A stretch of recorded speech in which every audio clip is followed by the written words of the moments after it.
Hello, hello. Welcome back to Fayfire and welcome to our newest Monday streaming schedule, which is for the Monday Morning Murder Podcast, all about Yellowjackets, season 2, episodes 1 and 2. Well, for today, episodes 1 and 2. So we're very excited to be back here to our normal Monday streaming schedule and to get to chat about this awesome show. I just love Yellowjackets so much. It's so much fun. And I have a very, very special co-host who may look familiar to some of you who've been following the channel for quite some time now. We have Miss Mandy here. So say hello. Hello, everybody. What's going on, Faith Fandom? Great to be back. Thank you, Erin, for inviting me to talk about this awesome show, which, to be fair, I do have to shout out before we start anything that I did tell you about the show when it came out. And I was like, what the hell is this show? Like, you're going to love it. Because I got, number one, let's just say stacked cast. Stacked completely with some of the best actresses that I love. We have a Dorothy coming back, from Your Servants, and we have Christina Ricci, which is like, all of everything 90s. This whole show is 90s nostalgia, which was, big for us in our age, and which I guess that does age us, but I mean, let's just say like when I go to Target right now, I'm finding clothes that I wore when I was 12. So Yeah. that's Well, the cool thing. yeah, things don't fit the way they used to. Yeah, I was trying to fit into some of my cool 90s band shirts and definitely cannot fit into those anymore. But so I rocked the tie-dye instead. We're having fun with it. And anyway, back to the show. Well, you This look is, amazing. but I did tell you that about the show, and then I was so excited to hear like how passionate you were with it as well. Yeah. And I excited did. to talk I about it. will Let's be. get I on. gave you a shout out on one of the servant episodes when we kind of started talking about this show. We went on a little tangent at the end of the servant live, and I was like, "Okay, have you guys seen Yellowjackets?" I had to be honest. Mandy told me about it, about a year ago, and she said it was really good, and I was just like doing whatever and didn't watch it, and then finally I sat down and binged it in like 2 days, and I was just like, "Oh my god, this is so good!" And so yeah, I decided that after it was perfect timing, especially because Lauren Ambrose is going to be playing Adult Van, and she's from Servant, which is the last show that I was doing my live streaming schedule on. So I'm really excited that we can kind of do this. It was almost like a seamless transition because Servant ended like 2 weeks ago, 3 weeks ago, and then Yellowjackets started the very following week. So it was perfect timing, and they're keeping us waiting for Adult Van. Yeah. And I binged Servant. Like you told me about that day, I started watching it and I binged it all in literally like 2 days, 1 day and a half. I just watched the whole thing straight, which was good. Yeah, it was great. Mandy didn't feel quite as passionate about it as I do, but I had some real thoughts and feelings invested in Servant, and I was happy with it. But anyhow, it was a perfect transition, and now we're here to talk about Yellowjackets, which is like so much fun and perfect, like you said, for our age group. It's the 90s nostalgia. We're in the age bracket, we're a few years younger.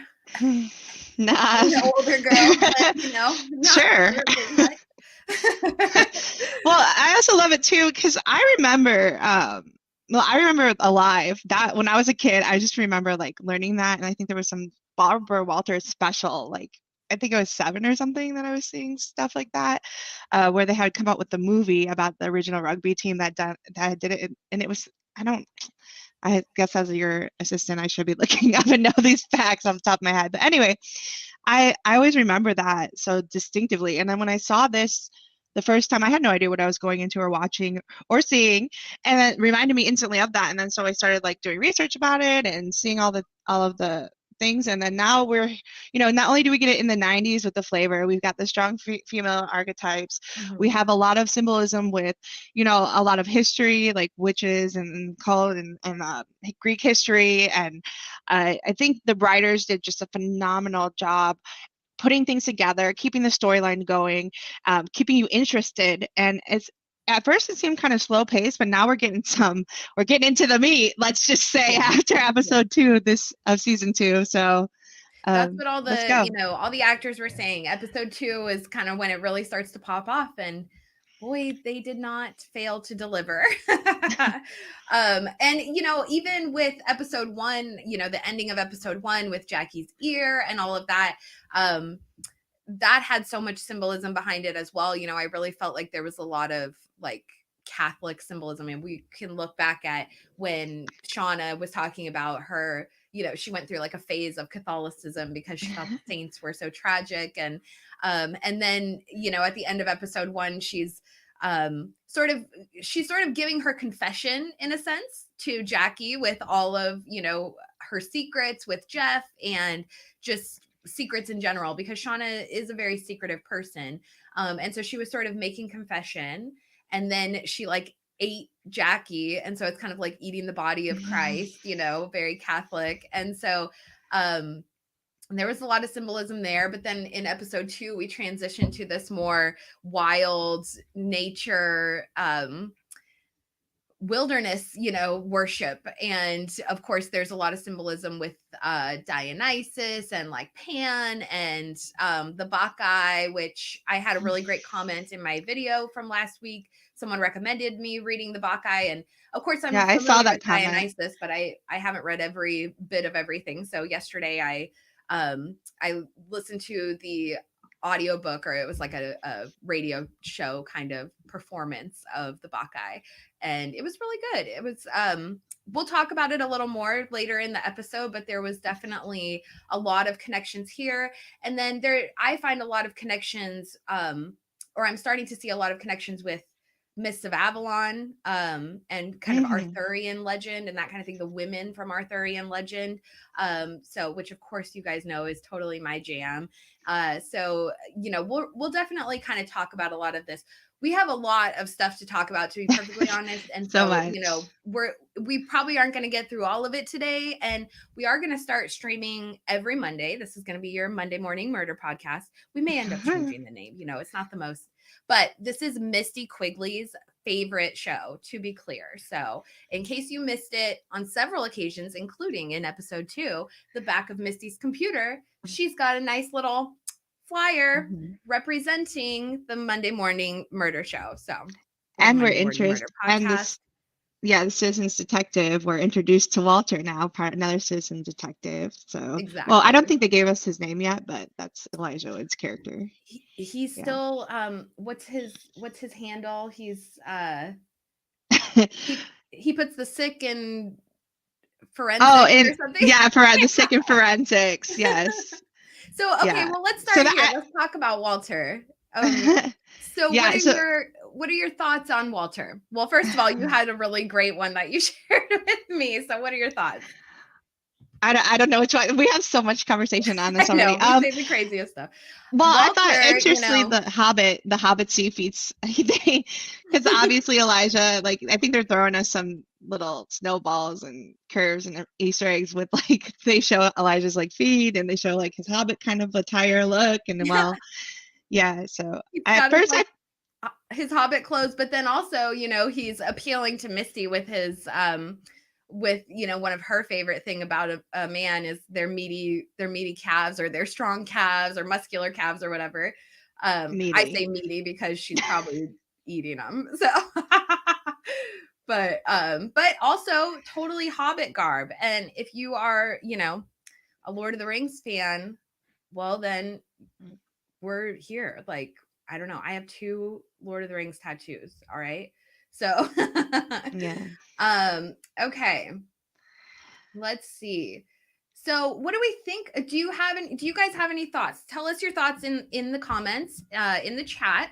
Do you have thoughts about Walter? And, or I guess at this point, he's not said to be Walter, but obviously he's the guy that's on the Citizen Detective chat board that Misty's on, and he's kind of like saying the stuff about Adam. So he's searching into like the Adam case, whereas Misty's kind of trying to throw him off course, and she's mostly going on there at this point to kind of like see what he's up to.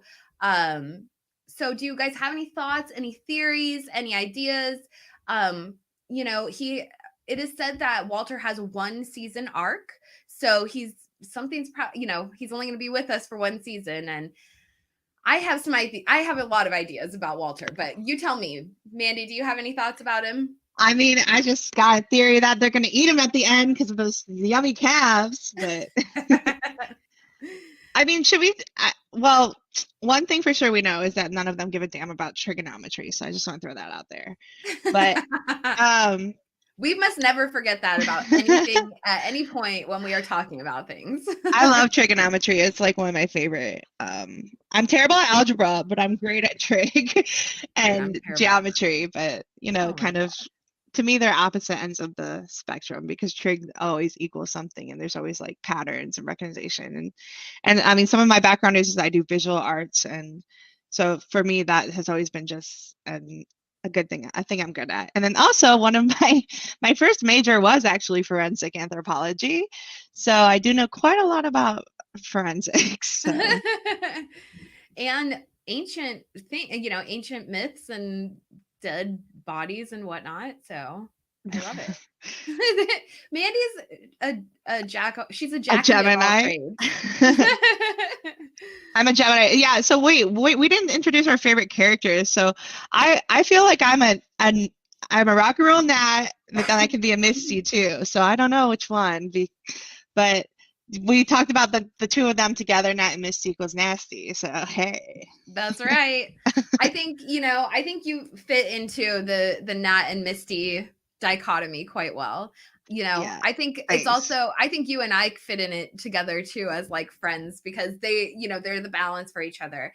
And it's almost like when one of them's in a dark place, the other is in a lighter space and vice versa. And they'll switch places, but they're each other's balance to kind of keep each other on course. So, and Mandy and I have been friends for a very long time. And so, we've been through ups and downs with each other. So it's like, it's kind of funny. We have a sort of relationship like them. Maybe not. It's true. Don't ever mess with my drugs though. You better watch out. Watch out. But I don't know. I could see you as like a mix of a Misty and Shauna type character. Yeah, I think so. I'm very Shauna. Like, first of all, we look so much alike. I think. Yeah, you do. You do. And we just have like a really similar shaped face, and then just mom bodies. But but Misty also, just because Misty she is just such a character. She's so funny, and she really does care about all her friends, but she still is kind of like the outcast, and they kind of, she's a nerd. She loves nerdy things and like, her Play-Doh quotes, and the other girls just think she's a weirdo. But yeah, that's why I relate to Misty. I mean, there's a lot of people I guess I'm too much for, or I just annoy, but whatever. Like, I mean, I'm me. I'm genuinely always me, which is something we don't affiliate with those people anyway. Yeah, I don't affiliate with them either anymore. But Misty, like, is just great because she still stays strong. And actually, one of the things I loved about Misty is that they really are showing off her character. I mean, let's just roll it into Misty. I think it's a good segue. Is she was crying, and she's like, you know what? Only babies cry, like, and then she's also one of those characters that always knows a little bit about something or enough to get you through, and she'll get down and dirty. She's willing and ready to get down dirty, to cut off Coach's leg, to do stuff like that. And then also like high bodies. She always knows the best way to do, and then they have to end up coming to her for help because they know that they can rely on her, but they still kind of like segregate her into, like, she's annoying and weird and crazy, but she's there loyally. And she's also a person that has that loyalty throughout. She just always wanted to be accepted and part of the group. She never quite made the team, but she took care of the team. Mm-hmm. So she is kind of like a mother of the team. And then she's wanting to constantly like just be accepted for herself and love, and showing up randomly. Well, not randomly, but she does spy. I love that, actually, that she's like the mother of the group, because she is like, she's always looking out for all of them. She's been calling Ty and Shauna, and she's like, "What are you guys having a spa day?" She's really worried about Nat. She's the one that's always like taking care of people and like like she has a lot of bird symbolism. I think she has a lot of owl symbolism. She gave that Caligula. owl to Nat, that little, well, her spy camera, but but Yeah, like I think she has a lot of bird association, and like owls, they kind of watch from the outside. They're also like the outcast of the birds. And that kind of ties into some of Misty's goddess symbolism, because I think all of these girls have goddess symbolism associated with them. And we're definitely gonna get into that at some point. Probably not today because it's a lot, but yeah, so she is like a mother, like whereas the other girls don't, like, it's like Shauna's the mother, and then Ty has, her son, but whatever. And then and like her wife's kind of keeping him from her. So it's really like not a lot of them have a maternal connection, which is surprising for a bunch yeah. of, 45-year-old women. You would Well, think and more than just one of them would have a kid. but that's kind of the thing about this show is that they're taking the traumatic experience that they had as kids and then showing them as adults and how the differences have and how this trauma has affected them differently. And the thing about Misty is, yes, she is a psychopath, Mhm. maybe sociopath, maybe both, but she's always got two of something. Remember in the Mhm. first season, she's always like, "Oh, I always have two coffees. I always have this." So I like I that have about two her. mental conditions. But she definitely, like, can she be trusted? Is she one of Lottie's or Charlotte's, working men, huntsmen? But the thing about her is she wants to be put in a position where she's needed because that's where she feels her self-worth. Mhm. And she breaks the box in the episode, in the first season. So Mhm. they can't locate her. And then she ends up being a nurse, but she Mhm. also has control in those situations. Like, as you see in the season one, she's telling a patient like, well, I can do these things, or like you see some kind of torturistic sides of her, where she and well and she literally tortures a reporter because they Mhm. mess with her hive, they mess with her people, they mess with Mhm. her group, and she doesn't want to deal with that, and she doesn't like she ends up killing the reporter. So Yeah. it's pretty crazy. She is like mama bear, like don't mess with her. She's definitely got like some of the like the Munchausen by proxy tendencies, I guess you might say, especially like she likes to have, her, yeah, her hive kept close, her, her people kept close, and dependent upon her. So she'll find ways to like make them dependent on her, whether those things unfold naturally or whether she has to, pull the cord out of your car to prevent you from driving, and and oh well, I have the day off, so she is really interesting. But that's the kind of thing too in these episodes with Walter, that he's getting one over on her. Like he put the note in the fridge. I mean, we assume it, well, no, it was his because they read it at the end. um so he put the note in the fridge. He's getting one past her. He kind of gives her that sly look out of the corner of his eye. And so I definitely think he's up to something. I'll tell you guys my thoughts. If you don't want to hear it, plug your ears for a minute. But my personal thoughts on Walter is that he is Adam's brother, because Javi.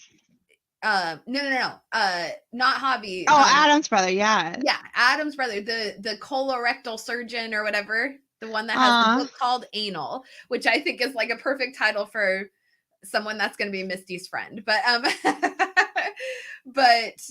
I think that he is, because he said something on the forum where he says, when he's doing that like Telegram style post, he said something about he had seen Adam's bank account, seen his bank records, and he said, "Don't ask how. Stop."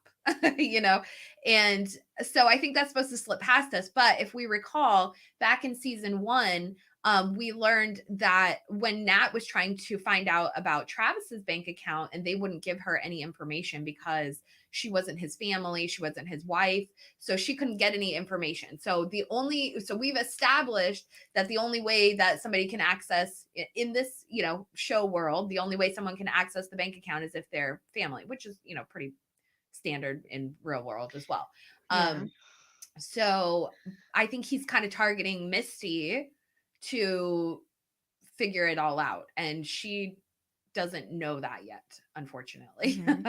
So I have a couple questions. I mean, do we think that, okay, so also let's go back to Misty. So she kind of like she reminds me of somebody who has like high functioning or is ADHD, autistic in a sense, because she Mhm. has all these details and has like all of this information, but she misses general social cues. And I Mhm. and I actually deal with that. Like that's something that I have to deal with on a daily basis. Mhm. But like she just has all of this details, and she's always making punch for her group, trying their best to fit in. I'm surprised it's not Kool-Aid. It might be there, we'll see. But like if she's on Lottie's Life, I team, it hope. might be some Kool-Aid. But I love her because she always kind of keeps a positive view about it, about even things she has to do. She's like, okay, let's make it a Mhm. joke. It could be better. She looks at the glass half full than half empty. Mhm. But do we think that her her response to the poop in the bucket was really funny to me? Like, was it a girl poop or was it a boy poop? So When she one asked that question. question, though, I was like, that is a completely valid question, but I would be the person to ask But that question, which is is it a why thing? Though, is it a thing? I don't know. I think so. I mean, But well, I don't know. I guess, Wendy, there's only so many of you in the cabin in a survival situation. Probably everybody's poop kind of looks the same, I just mean, because. right now, I think that was a good symbolism for or the show writers to make it seem like, hey, this group that was a team that were different than everyone else, that were excelling on these high levels together and doing wonderful things like making nationals, are now like caught in a cabin. It's winter, stuck together, and they're all shitting on each other, and they're just getting there. Shit has hit the fan, and Yeah. that's how they displayed it. But also, like, let's ask the chat. Do you think she made a poo? Yes, or was it Missy who made the poo? And also, do y'all think that they're ever going to reveal or she will reveal that she's the one who broke the box? Because I'm I have waiting for my own that. thoughts about who did the poo poo in the pee pee bucket. Um, Who put the caca in the pee pee? I think it was Ty in her, like, Yeah. in her sleeping state. Oh, here we go. Perfect. So let's talk about Ty for a minute. So, Okay. yeah, I mean, I don't know who else it could be. I guess if, nobody was fessing up to it. And also, like, I think they're all cognizant of the fact that they're in this really close living quarters situation. So I think that nobody would have done it like knowingly pooped in the bucket. It just doesn't seem like any of them were like, malicious or anything like that. But we do know Ty had gotten up and gone out, running around before that. So she may have done it just like like an animal, because she kind of gets into this like animalistic state. It's what I call her Mm-hmm. her inner hungry wolf, because that's what I think is going on with her too, is she, she's they're starving, she's not sleeping well, and then she's like sort of being haunted by this the man with no eyes, right? And so she in the, whatever. I just think it was her. I think she pooped in Well, the I like that bucket. you had said, like, we talked about the girls' names and how they mean a lot, and Ty being like a tiebreaker, Yeah. because she's connected to her like warring self and her fractions in the wild. But Mhm. I the thing about Ty is she's so suppressed from her trauma that she literally has like this double personality thing. She reminds Mhm. me of the United States of Terra. I don't know if anyone has seen that show, which also reminds me of myself sometimes. But that's another story. But anyway, she gets this thing and she suppresses so much of that side of her. And she wants to blame it. Maybe it is the demon inside of her, maybe it is the deer antler queen inside of her, but she hides it. And that's like, to me, it's all about like her control factor, because she controls everything else in her life. Even when they mentioned what did she want to be when she grew up, and she ended up being exactly what she wanted to be. She always had Mhm. control. She always wanted to kind of be the captain. She has this natural leader stance about her where she takes over and she starts becoming like that other leader. So I kind of have this like theory that maybe she is the one who's actually like in charge of everything, but it's her evil side, or the lady in the tree, that comes out, and that could be her, that she's like kind of like shit, the rebellious, I'm gonna take a shit on your rules because they don't reply to me, but yet she follows all the rules otherwise. But I like that. you see her as instantly one of the people she sets up to destroy one of her teammates and ends up breaking her leg, Hmm. and then you get this whole thing about Ty with this juxtaposition in herself. And even when she finds, like last season when she finds that stuff with her and she brings the dog, she's like, oh my gosh, I killed this dog, oh, and she's horrid, and then she sees the dog, oh, but it won't be you. It's just like such a quick turn and Hmm. switch. And I mean, it goes into this thing where they're finding themselves at a point of in life age of acceptance, and like they're all over this traumatic teen thing that everybody comes at them for, but yeah, and it's dramatic series in their life, but is this their adulting or them choosing just not to give a shit about finding them new selves? Like we come into these characters, which is also I think why we relate to the show so much, because not only the 90s nostalgia and we were like that age then, but like now as adults we're seeing these midlife crisis kind of scenarios with their childhood trauma all playing out, and it's like all the cast is going through some sort of something Hmm. um that makes them like feel that. And then she's strangely comfortable when she sees that room too. She's like she's scared, like what the hell did I do, but she's not like, she's less tense like right away. She doesn't care. And then when she picked up that dog, I'm like, yeah, that dog's gonna be a hot dog, I'm pretty sure that. But and Steve. I'm surprised that she even like does that, because or has a dog after what happened to Van and the wolf symbolism and things like I that. Well, I definitely think there's part of that to it because I think okay, so all right, so in my video I talked about each of the women have like an animal connection. Misty is connected to the birds. Um, Shauna is connected to rabbits, which we're going to talk about that some more as well. And then Ty is connected to the wolves. And then so they each have their way of like kind of tapping into that wilderness. And with Ty, she has the family dogs, but then she sacrifices the dog. She sacrifices Biscuit. And so, you have to wonder like what frame of mind she was in when she went to go and get Steve. But I do think that she's intentionally like starving herself and depriving herself from, because we don't see her eat. We saw her eat a little bit in this episode. There was like some Oh, the evidence of coffee some food though. around. I've been watching like a hawk, but she doesn't eat and she drinks tons of coffee. And she's not sleeping and she's taking pills to stay awake and that kind of thing.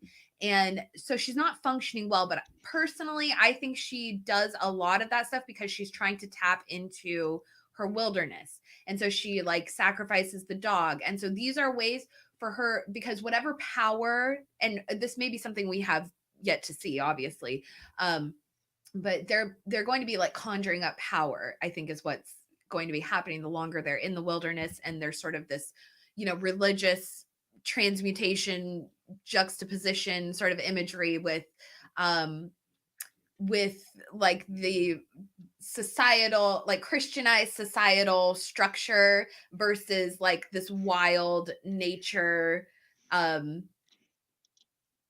lifestyle, right? Yeah. And so when you're out in the wilderness, like the Christianized rules of society just don't matter because there's nothing there to like hold it up, right?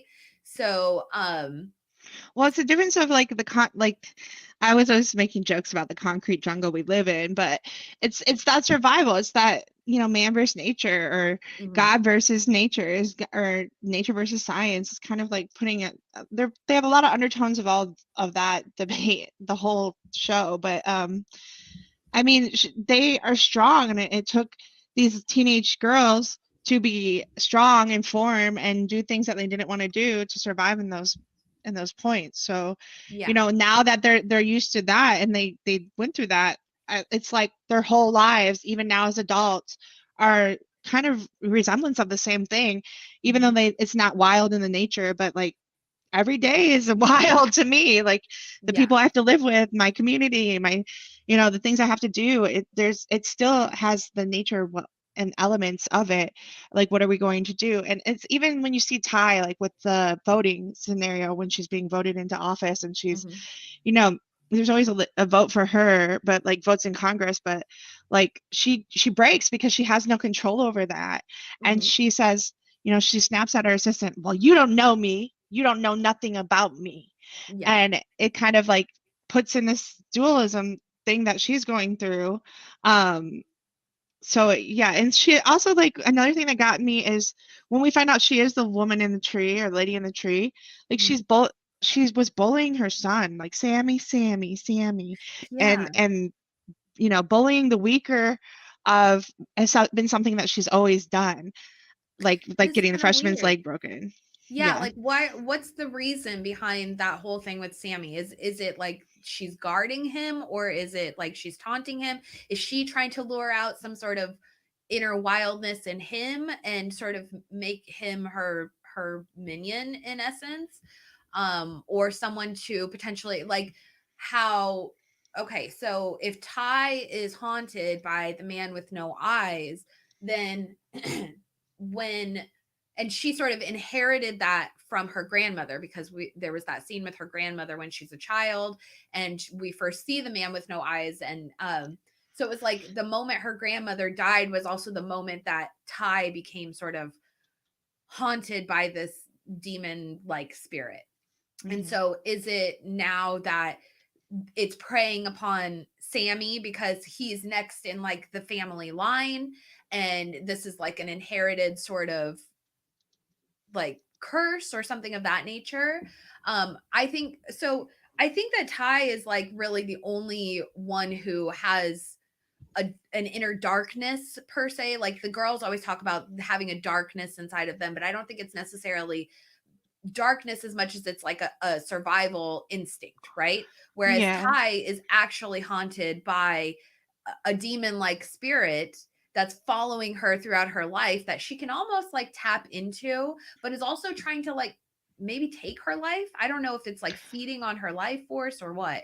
I think it's I honestly think she has multiple personality disorder, and I think like a lot of the girls have their own different disorders, like Mm, we see, and if you go later on, I we can talk about other ones there too, but it might be something that's haunting her, or somebody like who's actually in her head, another side of her that is just constantly going at herself, and she's very hard on herself, and she likes to, like, she sacrificed her family because mhm. you know, like it's just crazy to me that she would do that. Um, so, and then the Nespresso thing is just showing like another coffee is a stimulant just the same as any other, and just how her addiction is trying to keep her awake, trying to keep in control, trying to keep her that feeling that she's got, herself together when she really is not. And then, so Yeah. the chat is also asking, who is Sammy's birth mom? So, hi everyone in the chat. We forgot to say hi, Yeah. but Hi, you guys. We y'all, haven't even said hello to the chat we yet. we love you. It's a lot of our friends. Some of them I haven't seen in a while, like Moni and Cece. So good to see you guys. Who This is is a good. Sammy's birth mom? We don't know. I I think it's think Ty's wife, I but I think don't so know. too, but and she seems much more maternal towards him, and that may just be Ty in general. Like she may just not. Ty definitely has like dad vibes, Yeah, I don't see but Ty like I don't see Ty as the type of person who would. I mean, yeah, I think she's too self-centered to give herself for 9 months to have a totally. That's a baby. really good point. I Yeah. don't think she would like put her career on hold or anything on hold for Yeah, and that. I think like Simone definitely yeah, she just seems so much more maternal and more protective of Sammy in a way that like a mother would be versus Ty who well, like you said, she's kind of like teasing him, taunting him and like haunting him out his window and sitting in the tree and that kind of thing and somebody I Well, don't know. I There's definitely like a question of these women and their connection to their children because even with Shauna, she's said, well, obviously something happens with the baby in the wilderness, but also with Callie, even Shauna's like, I don't like my daughter. She's not very. They don't have a very loving relationship either. So there's something with that, and it may just be yeah. whatever happened in the wild. Um, I think though too, like her behavior towards Sammy and just like her imagining Sammy was there, like, she uses that as like Sammy as a crutch. It's kind of not, it's more of like he's a item to her than a actual person, or she's jealous of Sammy and taking time from her relationship with Simone. Like I could see that in her character definitely happening. Yeah. I mean, what Okay. Oh no, I was okay, just so gonna say Moni. Excuse me. yeah, Right. that's a great. I was gonna Yeah. say Moni's comment too. Go ahead. Yeah. No. Ty's being gaslit. I don't think she killed the dog or destroyed the doll, but who's messing with her? That's. I mean, that's a really good question. Maybe. Yeah. Yeah. I could see that happening for sure too. But she does have a lot of, I mean, she's at war like politically with that other guy who's like spreading all these rumors about her. So it may be, I mean, think about like the crazy kind of stuff people will do during like political times. We've seen, especially in our day and age, we've seen some things. So it's kind of interesting. That's an interesting idea. And I've heard that before, that maybe someone's doing that to her. I do think, like, even if Ty was unconsciously, like if she unconsciously did that to Biscuit, when she did find him, it's like you said, there was sort of this peace that came over her and she like prayed to it. So even if it's not her that did it, is it still something that she like finds comfort in? I don't know. It's kind of disturbing. But Ty, she also, well, we'll get she, into more because she has like let's talk about her and Van really quick, and then we'll go into Van. yeah. So I think So that in Ty's and following through with this and her control, I think she has a lot of control issues. And then you can see that she also kind of controls Van in the previous in 96, I think it is, when mhm. 1996. But like even when with the mask and just like being so in love with her, but is it love or is it more of an obsession type thing? Because that's where I also feel like she's more obsessed with some things than love. I feel like she loves herself more than anything always, which I guess, is debatable. Is that what you're supposed to do or not? Is true love when you give everything and love somebody unconditionally? Yes, but do you still love yourself? There's, well, Yeah. that's a whole other Well, I thing, think but well, I think Van really is exploring that idea. Her character explores that idea because, especially in the end of season 1, where she's sort of having this spiritual awakening, with the whole thing with like the deer vertebrae that Lottie had given her, and she sort of carries as a protective talisman. And um I'll try and say yeah, this. that So okay.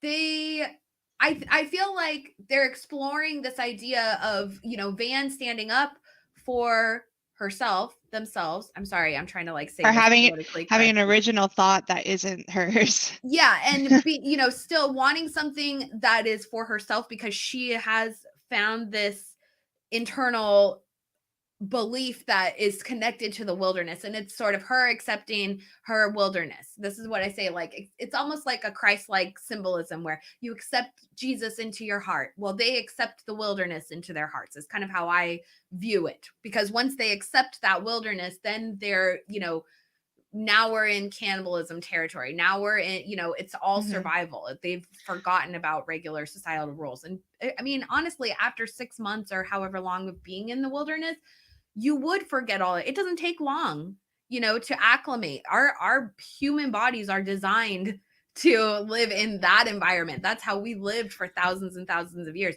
Living in comfortable shelter the way that we do is not how we've always lived.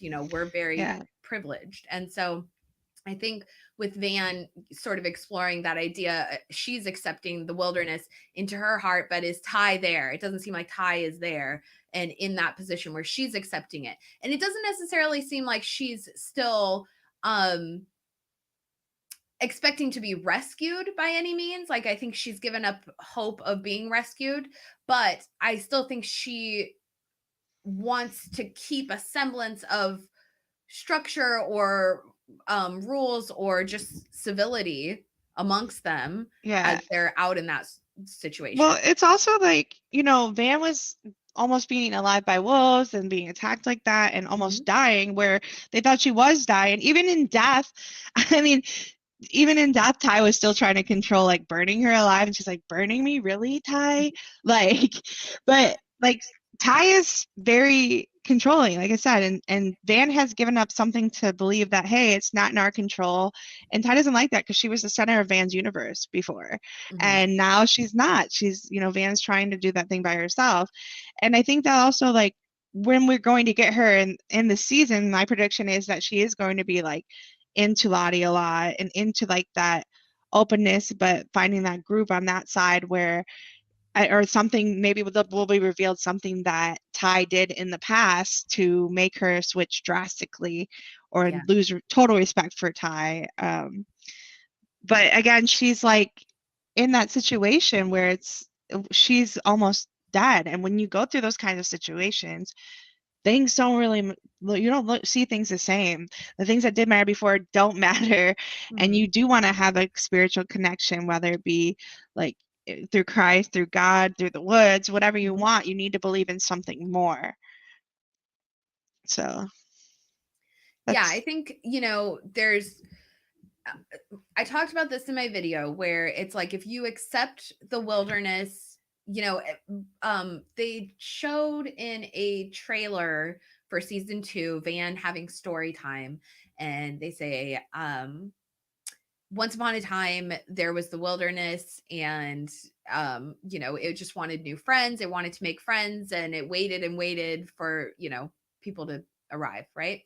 And so I think that like if you accept the wilderness and acclimate to it, become part of it, accept it into your heart, then the wilderness will give you offerings in return, just like it we've seen with Lottie, right? Where we got the bear, and now when and I'll talk yeah, actually, well, this is it's a good segue to get into this also. it's like karma too, and law of attraction, and how Exactly. what you put you receive. It's general Exactly. themes across. Because that kind of happened with Jackie and with Laura Lee, because neither one of them really accepted the wilderness per se. Laura Lee wasn't as resistant as much as she just was like she tried to fly the plane, she kind of held on to her Christianity, and that kind of thing.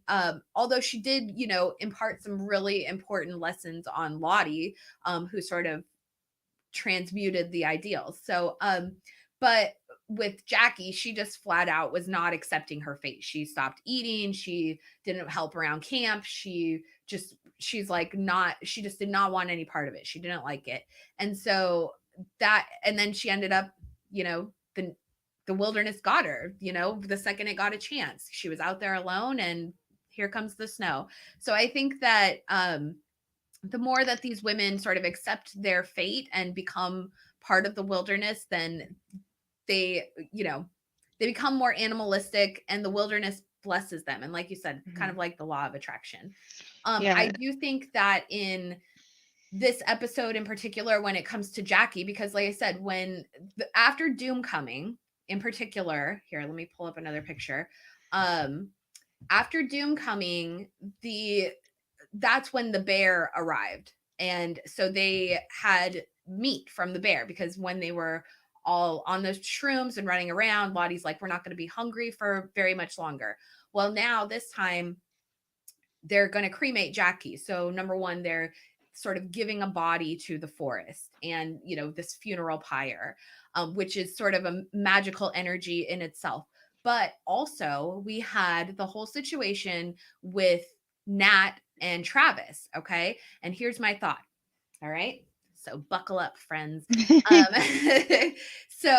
Um, Nat, she faked Javi's death, which I think is like pretty messed up, and it's most definitely going to come back around and bite her in the ass. However, she gave her blood. She cut her own leg, put it on the pants, and gave her blood for that, and like told this lie. Well, Travis, he took the pants that had her blood on them, and he put them in the funeral pyre as like as sort of a funeral rite for Javi. Um, And then he and Nat, when they go inside, they have sex. Okay. And we're reminded when she's taking her pants off that she had given her blood, and her blood is now burning in the fire. So if you're a witch, what does that say to you? That's called sex magic. And so they were practicing some sex magic, and the wilderness really liked it. And so it dropped some nice snow onto Jackie to keep her from overcooking and just simmering quite nicely on that fire. And that was their reward. Granted, it was a cannibalistic reward, but then we sort of see this comparison, this parallel with the Bacchae. And we're going to get into that. Well, we can just kind of get into that now. So, Mandy, what are your thoughts? Do you? Well, so I really like the idea that they kind of are conjuring up these these things as excuses. Like the whole overall like ambience theme of the witches and like the magic, is it truly there even? Like, or is it something that they have like started to believe that they had the power? Are they actually getting the power? Are they just like that kind of lost in the whole experience and trauma of the experience, that they needed to find some sort of excuse? Because I like that they set up the scene where the snow like falls, and it's just like a viewer perspective that they are bringing it, and something made that fall or something, or like how Lottie, for me, I also noticed the symbolism with the heart. Like Lottie's giving her heart to the tree, and then she also takes the heart off of Jackie's body, and she gives the heart to Shauna. So there's something there, I think, with Lottie giving hearts to people or something. Yeah. And I feel like, yes, the witchiness elements are there. There are definitely just tones of it that they don't understand or know. The fact that they think that they've brought it back from the wilderness with them, or they're starting to believe that, is also prevalent or prevalent. Yeah. And yeah, I mean, I think it's really interesting how they've done it, because they haven't really given us like full on clues, but the girls are like joining. I mean, they've given us full clues, but I'm saying they haven't given us like a full on, hey, this is what's causing it. But they give us like the overcast of, hey, there could be something sinister or witchy or demoness going on here with that. So Well, that's kind of one of the really interesting parts about the Bacchae. So the Bacchae is by Euripides. And so the story, like a lot of people are calling this the Bacchanal scene, right? Where the cannibalistic scene. So the Bacchae is a play that was written by Euripides. He was a Greek scholar, and it's, the women are doing sort of like this Dionysian ritual, okay? And Dionysus is the god of wine and of nature, and I think his Roman fertility counter. too. So, What's that? isn't like fertility too? Yeah, Yeah. exactly. He's also has a lot of similarities to Jesus Christ and to Mithras. So kind of at the time when Christianity was becoming popular and kind of taking over, there was sort of this conflation. Well, Dionysus has a lot of gods he's conflated with, but Jesus is one of them. So and so in this story in particular, he's essentially taking his position as the son of God, the son of Zeus. Goose. Sorry, that was so dumb.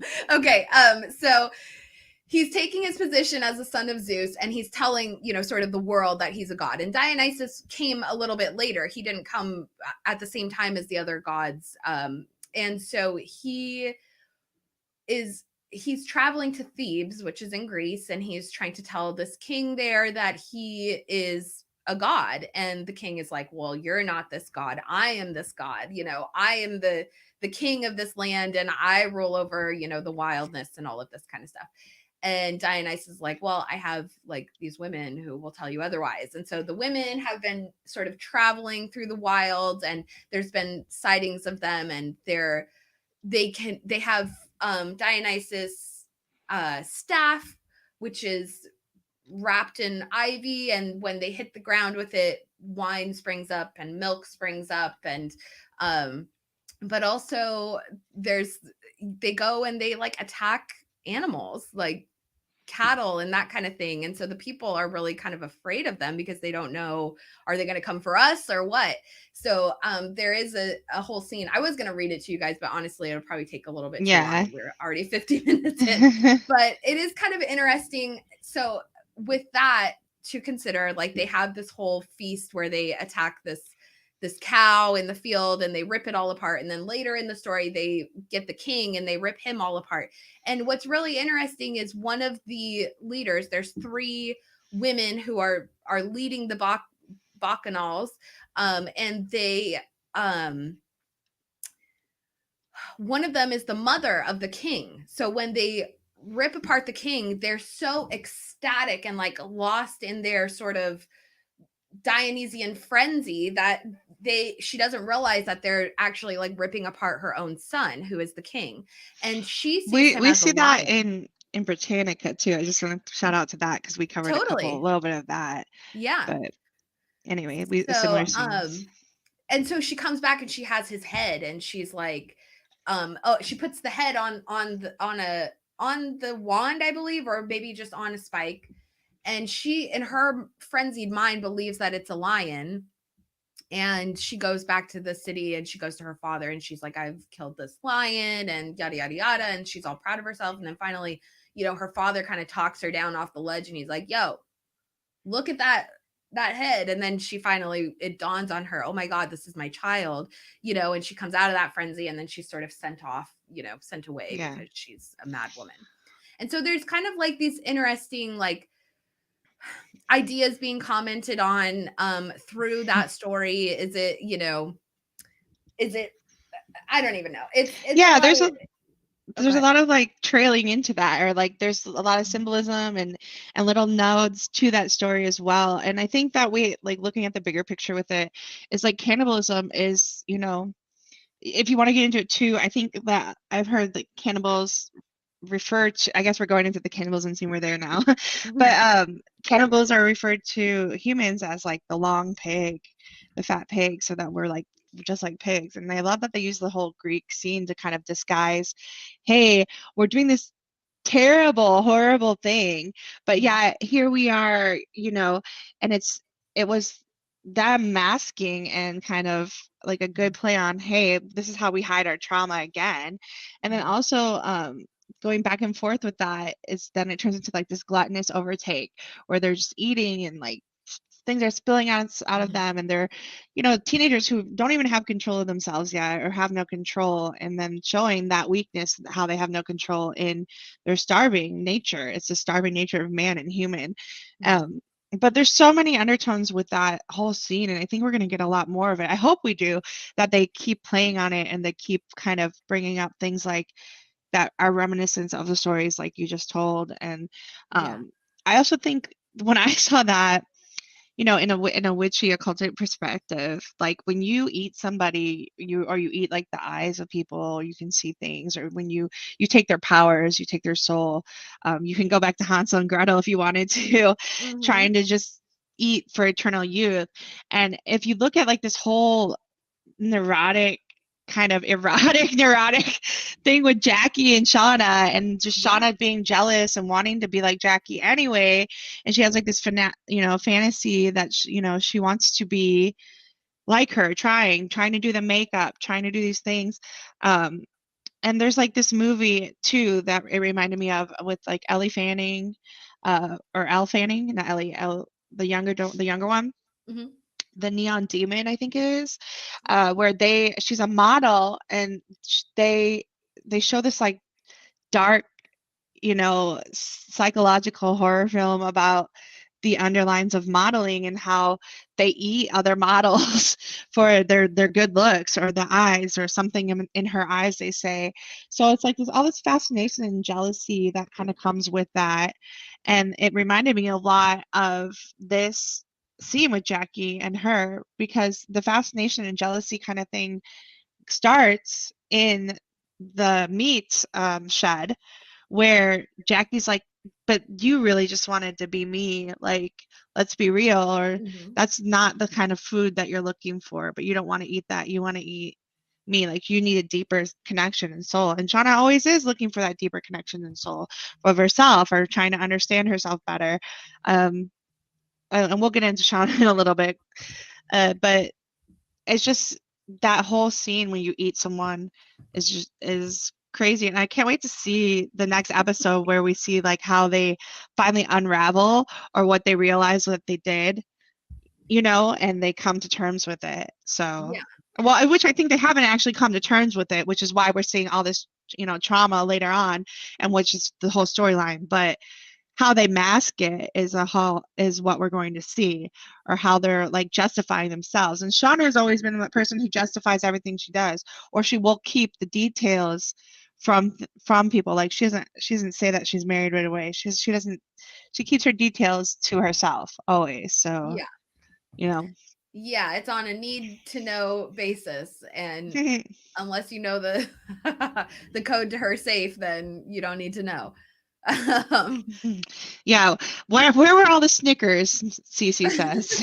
oh, I can't believe this plane had no food on it. Like, come on. She's like, my dad didn't want to pay for snack. I mean, wouldn't you think they'd have a few little snackies on there? Um, yeah, I agree. I think yeah, there's a lot with Jackie and Shauna. I definitely think her eating her is like kind of, yeah, part of her living on within her.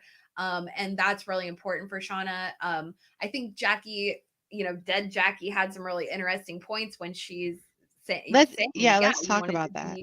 be just like me. And so now is kind of her chance to take the opportunity if that's what she wants to do. But they are so much different that it's like Shauna just doesn't even know who she is. And she even says that. She's like, I don't know where you end and where I begin. And I feel like Shauna just really doesn't know herself. She's um we even had that scene in episode 1 where there's the joke about the bun and the hot dog, and Shauna's like, well, maybe the bun is just tired of having her identity attached to the hot dog. And I feel like that was so reflective of Shauna on so many levels, because her whole identity, she's either connected to just the Yellowjackets and the whole tragedy, or she's connected to Jackie and being Jackie's best friend, or she's just connected to Jeff because Jeff's her husband and he's the one that goes out and works, but he was also Jackie's boyfriend, and now she's married to Jackie's ex. Like there's always like, it's never just Shauna. It's never like Shauna shines for this thing, Mhm. and she talks about how, and just like Ty, where Ty fulfilled all of her dreams and goals and that kind of thing, Shauna never really did any of those things, and never became like the person that she wanted to be. And so she's struggling, with not being herself. And she's still, even now at age 45 or whatever, trying to figure out who exactly she is, um, not attached to someone else. Who is she just So as a person? exactly. And so let's talk about eating the ear, because like usually eating an ear was meant to destroy like someone's history or memory. So she's trying to like take her way and Miss Lowe from Jackie. And when you did it, it was like you cut off it, you severed yourself from that person, and it symbolizes your fear of commitment too. So you see that like the hidden potential is underneath there. It's going to be unveiled with Shauna, and I don't even think that she understood that, but I mean there's symbolism there with that as well. I just wanted to Yeah. point it out. Yeah. That's a really good point. There is like the Native American symbolism is, kind of heavy in this show for sure. I know Oh that that's yeah. like part of it, like eating their body or eating parts of the certain parts, like their heart or something like that, you are eating their soul, like you said. And I think with the area that they're in, the wilderness itself, what kind of energy is there, who knows if that's sort of part of this whole thing too. Hey Steel Rain, nice to have you here. So okay, I did want to look at the map just because we learned in episode 1 that they are 600 miles north of Seattle. So here is Seattle. Okay. And just so you guys Where are know, you? Just there you are. From this area.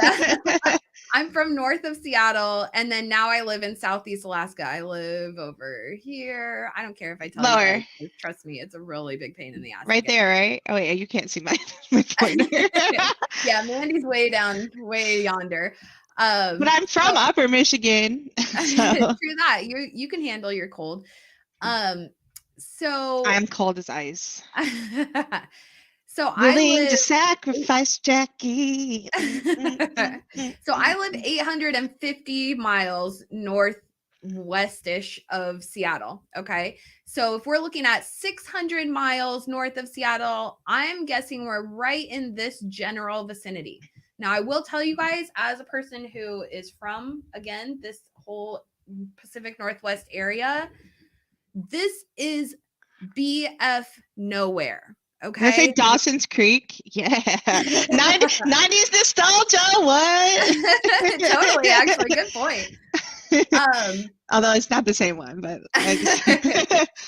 So my guess is they're kind of like in this general area, which is just like all mountains. It's like the Skeena Mountains, the Almaneka, and then we have like a bunch of lakes and stuff. And yeah, there's like a road here, but these are not like, they might be little tiny towns with like a few hundred people maybe, but they are out in the middle of nowhere. You're not going to come across a Walmart or any kind of grocery store or anything like that.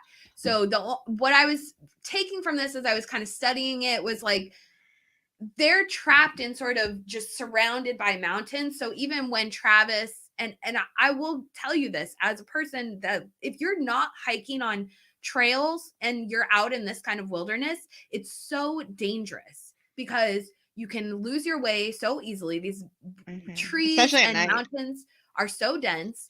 And also it's hard to even walk. So you can, if you're off trailing, there's roots and dirt, you can fall, like literally your foot can fall through the dirt really easily, because it's not compact, and so it's very dangerous. It takes a very long time to explore areas. So when Nat and Travis are going out and they've only gone 7 miles or what have you in that's any a direction, lot.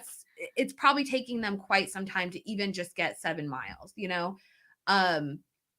so it's pretty unlikely that anyone's going to find them anytime soon. There are just not a lot of people that are out in this area. My guess is the best time that you're going to encounter someone is going to be during hunting season. But since they're in Canada and the Canadian Rockies, guns aren't legal there. So if you're, encountering someone, then it's going to be even more rare than if you were in Alaska or in, the United States where hunting is and guns are legal. So there's just a lot working against them, unfortunately. I'm really interested to see how they're even going to encounter someone to rescue them, because they are just literally in the middle of effing nowhere. So the Rocky Mountain Way couldn't get much higher. I would accept my fate. It wouldn't take me long to accept my fate in the wilderness. Let's be clear. Like I said, I'm from this area, so it's like not as intimidating, but I can't imagine, like, my husband's from Arizona and, it's an adjustment for him because he's like, whoa, this is so incredibly different. But like we said earlier, it's like it's a concrete jungle or a regular jungle. Either way, you're in the wilderness. Exactly. And we were kind of laughing about, hey, we hear the forest and it hears us, but are we that tree that falls that doesn't make a sound or not? Because no one was there to see it. But exactly. I was True story. I was lost in a state park overnight once. No And way. we got off trail. I was with a guy I was dating when I was like 15, and we were like, "Oh yeah, let's go." But then we ended up like off on a side trail. And then we were trying to get back. And then when we got on our way back, there's no more trail. It's getting dark. You can't see anything. There's just like ferns up to us up to here, Mhm. we're just walking through. And I remember like I was crying. I was like, it's so dark, I can't see anything. And then I was afraid of spiders. I'm not a spider person. So I knew that, there were so many insects and stuff, but never in the cold and never having to deal with that. Oh But man. we ended up not getting anywhere until in the morning. And I just the cops came and found us and stuff. But it was we ended up finding a road, then finally walking towards the front, but we didn't get to like any civilization back again until about 5 in the morning, six in Oh the my morning. gosh. And we were walking through the park all night. And that was in That's Michigan. scary. And it wasn't even like that. Yeah, it was in Michigan. So it wasn't even that crazy. But I also have been portaging several or twice in the middle of Canada, nowhere. It was just me and my friends in our canoes and backpack for 2 weeks. Some of the best times of my life. And it Mhm. was just beautiful, the scenery. And it was Algonquin State Park, if anyone's familiar with that, which is like above Michigan, or actually like over by Michigan. But That sounds awesome. it's still hard because all you have is what you can take. And we actually brought Mhm. food with us. We didn't have to hunt or anything. And we had like a little spot where we can refill on some food. But Mhm.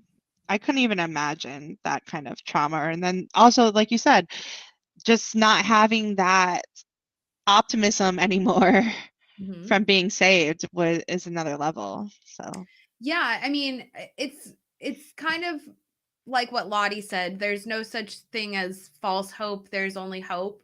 And so it's like, that kind of applies to many different things where it that applies to the idea of being rescued, and going back to that, like the idea of being rescued, that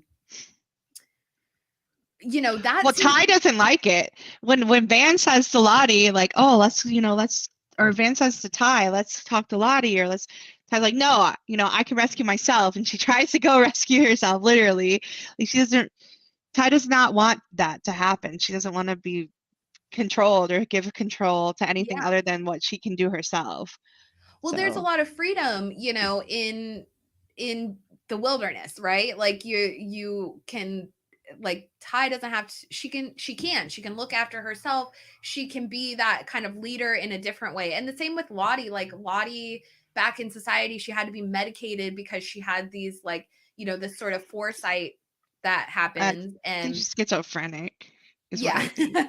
Yeah. But so she had to be medicated for that in society, but out in the wilderness, it's a gift for her and it helps them as a team. So they all have like their own unique gifts that are very important out in their survival situation, but back in society they're sort of like undermined and kind of, you know, not they're looked at differently. And Which is actually like that's an overtone for most mental illnesses or Mhm, situations like that, where you're looked at, okay, well that's not, or like autism, for example, or being on the spectrum, they look at it as a bad thing when you're just neurologically wired differently. It's not a bad thing, you're just different. And mhm, that's a huge experience in my life, is that like I just think differently. And it's hard a lot of times to get that portray across, or what norms of society are, especially like being diagnosed as a woman. And as an adult, actually it took a long time and to figure it out, and now I'm able to excel a lot more in the things I do because I understand what's going on more. Whereas like when we were kids, they didn't diagnose women with that. It was only naturally for a boy, and it was like mostly for boys. And even that is completely different than a woman with our behaviors and patterns and things we mhm. do to like mask or fit in, because women with autism usually do fit in and can mask themselves a lot as one of their habits, more than like the boys. They kind of have their own symptoms and scenarios they do. So but Yeah, anyway. absolutely. Well, and thank you for sharing that with us too. Yeah, I think, we see that, like those kind of I mean, even now a lot of people contribute a lot of the this um characteristics of being autistic or being having ADHD and that kind of thing to like the hunters in his historically hunters, or even like Vikings going out on long ships and that kind of thing, depending on where your heritage comes from. There was a use for those kind of things, and there's a reason behind it as well, because those people are wired to be prepared for anything, to be like Adaptable, I think, is exactly. my greatest trait, is I'm very adaptable, but it's also, everything has its positive side and its negative side. Mm-hmm. But when you're trying to, sometimes when you're doing maybe trying to file your taxes, it might not I be can't. as much of a, it may not be. I can write like a 100-page essay on symbolism, but not do my taxes. Exactly. I'm going to panic attacks for that. Thank goodness. Thank goodness for my accountant. So I think there's, a lot of these things where the girls have to, they were at also this very transitional age when they, go through the plane crash and the trauma, because they're just young women that are just barely about to, graduate high school and become actual women. But up until this point in their lives, they've been dependent upon their parents. They're, go to high school. Like when I was in high school, I wasn't paying attention, to adult problems, like what my parents were dealing with. And you were taking the CPR test, or wait, what was it? The Red Cross babysitters class. You didn't take the Red Cross babysitters class twice, like Misty? What? I didn't actually. Although I did. I've taken the Red Cross pet first aid course twice. I guess I am like that. I'm veterinary Misty. All right. There, like you said, you weren't thinking about that stuff. And that age also is a big defining factor in figuring out who you are. Yeah.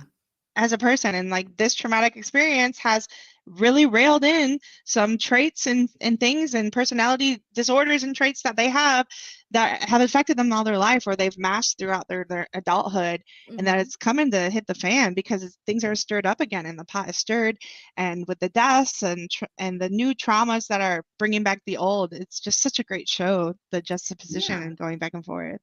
Well, and it may be things that like they like inner strengths they would have never even realized they had until they were older, or that's kind of one of the things too, like in life in general, whether you're in a survival situation or if you're just trying to survive every single day, is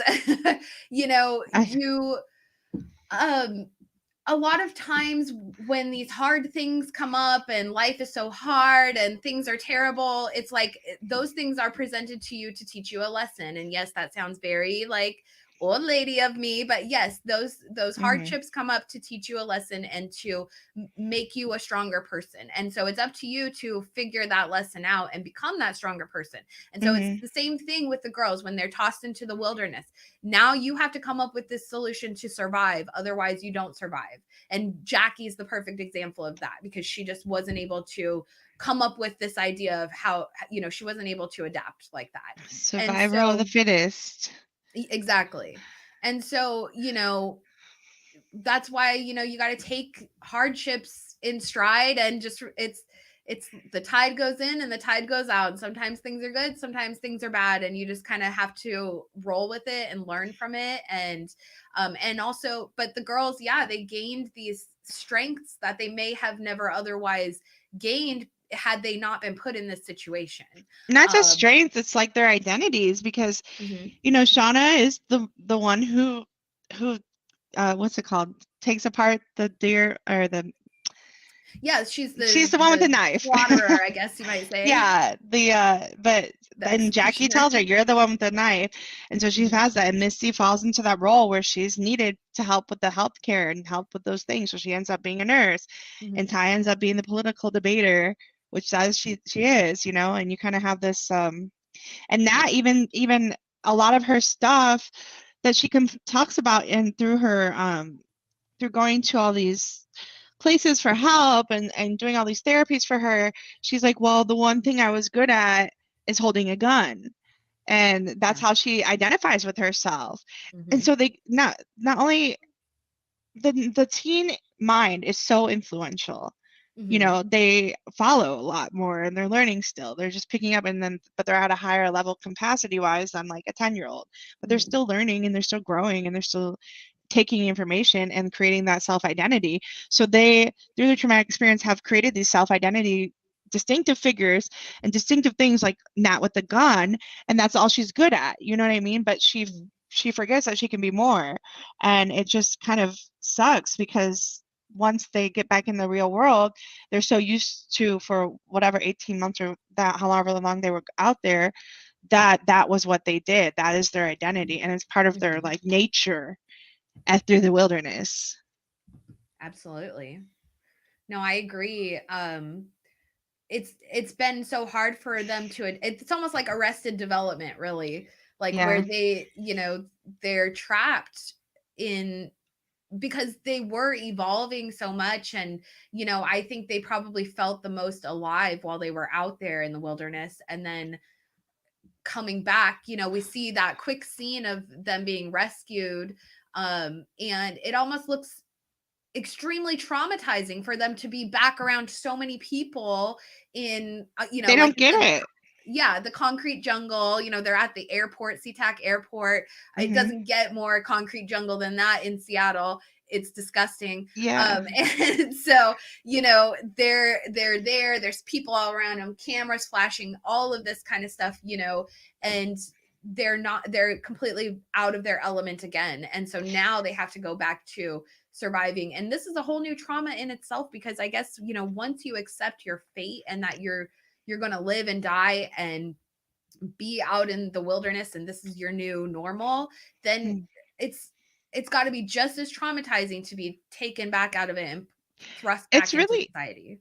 and it's really hard to find people that you can relate to, and they can't. They can only really truly relate to each other or open up because they've done so many things that they have to hide. You have Mm-hmm. to hide from that. You're not going to tell people that you ate something else. Like, I mean, Mm-hmm. that's just what that's their secret. So they have the secret carrying them, number one. And number Yeah. two, it's just like they're not able to talk to a normal teenager anymore because they didn't get that. They got that taken away from them, and they're having to be a completely different person. It's like when you face death, for example, you can only kind of relate to people who have been through near death experiences, Mm-hmm. or you find that bond, and they just will not find a bond anymore, and that's continues throughout their life. And then, like you said, like Shauna kind of mask it, like she does the role of the wife, she does the role of the mom, but her mothering, I think, is also another thing that I want to point out, is like I feel like her daughter is like the similar to Jackie, yes, but like her daughter is her sassy side that she always wanted to put out but never did. But Shauna was able to put it out because she was raising her daughter and able to, like, I mean, I don't want to victimize her daughter. I mean, even though she is being victimized by the murder scene, but she kind of like put that out on her kid because she can be sassy. She can talk back.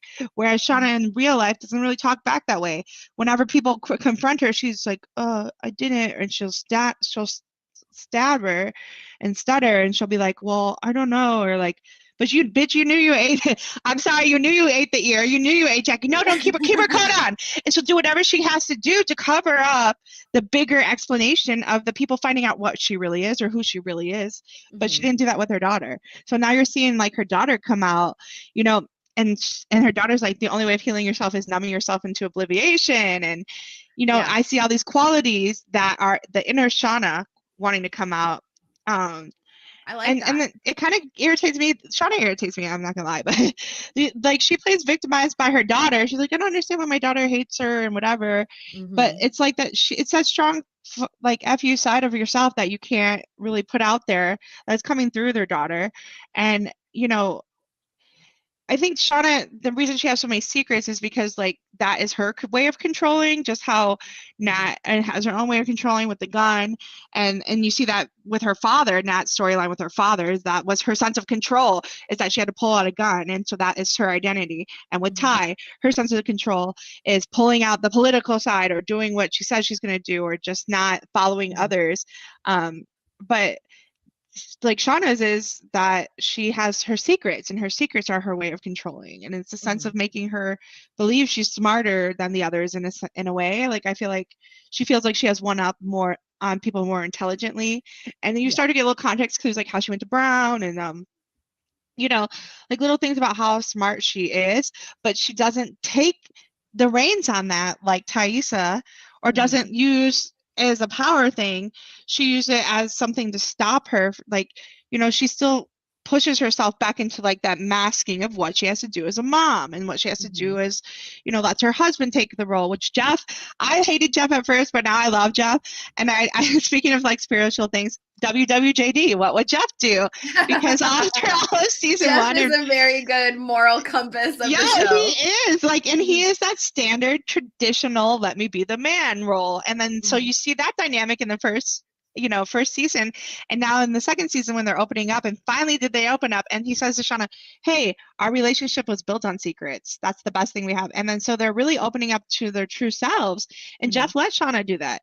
Jeff did everything he did was so that he could be that traditional role, and but there's no book club. Like, well, and what's he wasn't fucking around, he wasn't cheating, he was doing what he wants to do. Protected her from the world in being this traditional man, right? He's like, well, I'll go and work and you can stay home. You don't need to, Shauna could be doing a lot of things with her time. Shit, she could go out and run around wild in the woods and, go do her normal wilderness thing and then just be home by dinner or whatever, go out hunting for a rabbit all day or whatever. And like, she does that in her backyard. Yeah, like Jeff is not going to give her a hard time. And that's what's really wonderful about Jeff is that because he even admits that he read those journals so long ago, he's always known what's going on. He's always known. And that was shocking for Shauna because she was like, if anybody knew the real truth, and that's what she truly believes. She even said that in like episode 1. If anybody found out the real truth, then they're all screwed. They're all like totally effed.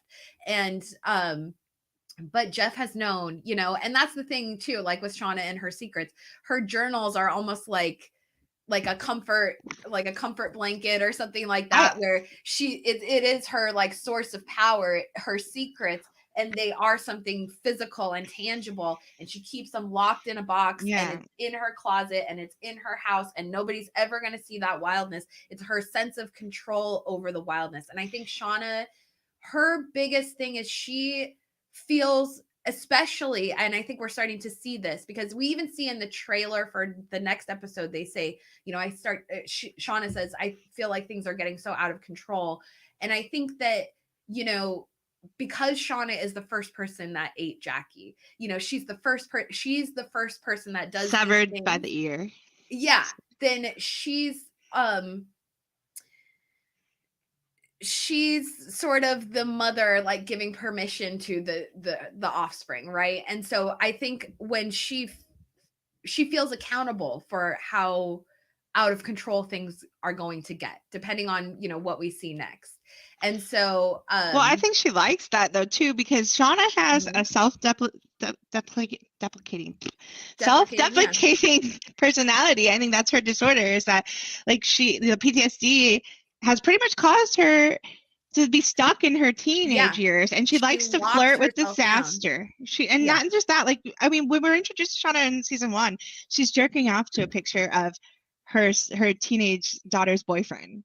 Like, she likes that teenage fantasy role that she's stuck in, and she's kind of stuck in those teenage years. If you see her behavior, like she's the flirt, like she doesn't tell Adam she's married at first. She likes to see how far she can stretch the limit and push the line. She's always doing that. She tests waters beyond it. She, flirting to feel a high. I think she gets to that's how her serotonin levels, like she gets that high from keeping those secrets. Like I said, like she doesn't tell them that they're eating the rabbit she killed. Or then she like, oh, but you're eating the rabbit I killed. Like she makes it like a joke. Yeah. And then just like, oh yeah, joking, right? And then, like, she's very quick to stereotype too, like, oh, Adam, you're an asshole. Like, but she doesn't know that for 2 minutes. And she has this sarcastic teen dynamic that hasn't left her, but but like she tries to hide it, in a sense victimizing herself, but like really her daughter is like full blown sarcastic teen dynamic. So but it's just she literally is I do love that about, disaster. She likes yeah, the downward spiral to continuous herself in that, because that's what gets her feeling good and makes her yeah. feel worth, because she's good at getting it. And then maybe like, It's like you an know what I mean? adrenaline, there's an Yeah. adrenaline rush that comes with it, especially, I mean, what could be more of an adrenaline rush than cannibalizing your best friend? Like in Don't, a please don't bad ever way. cannibalize me. It's almost like I'm too tough. what me, Sour, Mandy. probably. Yeah. I'm probably very sour too. I just drink a lot of coffee, so I probably like wouldn't be that delicious. Okay, Ty. But I would last a while, so but yeah, no, I feel like she gets a big adrenaline rush off of the whole idea of all of it, and then she's kind of the leader, and so it's almost like what's the biggest, like, in a sense of like like how am I trying to say this, in a reference of like terrible things, cannibalism is usually like pretty high up on the list, right? And Yeah, but so make sure what you braid her hair first, okay? yeah, she's trying to sort of fluff it as much as she can so that it's not what it actually is. But at the end of the day, she knows what she has to do in order to survive, for the baby to survive, for all of them to survive. And so it's like Shauna, she is the leader in that sense. She is like she brings the food, she's the provider. She's very much like a Demeter. Actually, let's talk about this really quick. In as far as like, since we're in the Greek mythology realm in this episode, I really feel like Shauna, a lot of the girls obviously have a lot of goddess symbolism, but I feel like Shauna in particular, she really has Demeter type qualities where she's the mother goddess, the harvest goddess. She brings the food. She also takes the food. When Persephone left and went to be with Hades, Demeter, she cut it all off. She killed all the food on earth, and she said, nobody's eating until my daughter comes home. She killed all the grain and all the plants and all that kind of stuff. She stole all the food back. And, so there's this aspect of like the consuming mother to her. And I really feel like Jackie has a strong Persephone symbolism because she's the pretty beautiful maiden girl. She's the maiden. And she has the rabbit symbolism. She's connected to the rabbit, which is springtime symbolism, and Persephone is the goddess of spring. But she leaves to go to the underworld to be with Hades for a third of the year. And so I really feel like that was great symbolism with Jackie when she dies, and in her death scene there's the cabin daddy, I believe is what we call him, What, and Ben? he's lurking in the background. He's like, I've been waiting for you, kind of thing. And so it's very like kind of Cabin Hades Day. underworld symbolism and that kind of thing. So those are just, I won't go too far off on the tangent, but those two I think really, that's a huge part of like Jackie and Shauna's symbolism surrounding them is sort of this like mother goddess, and then like the maiden daughter, and yeah.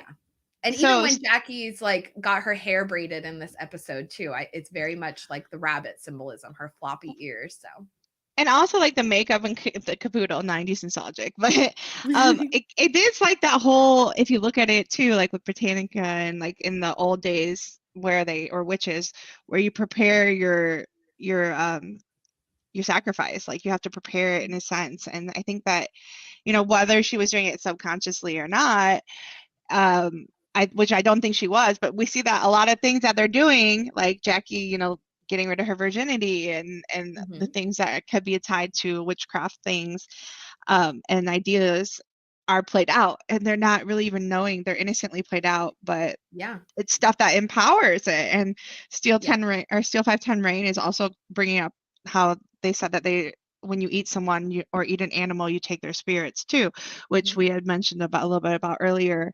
Do we think, so here's a question for the chat and stuff, do we think that Jackie was thinking, like, did she have that intention, or was it just coincidence? That's a really good question. Like, you mean dead Jackie? Like when she's, I mean, not Jackie, I mean Shauna. Like, was Shauna with, sorry, thanks for correcting me. No, because think about it. Maybe Jackie is too. Okay, we don't really know I mean, obviously Shauna is delusional right now. She's her whole like thing with dead Jackie is a bit delusional. However, we also don't know exactly what sort of energy forces we're playing with here. And so what if there is this chance that Jackie may be sending, subconscious messages to Shauna, or communicating to her like The through the spirits. wilderness kind of thing, and so what if it is like driving her to make certain decisions, or what if this is something that lasts going forward? We assume this is going to be the last we see of Jackie, but perhaps we'll still, maybe she's still going to haunt.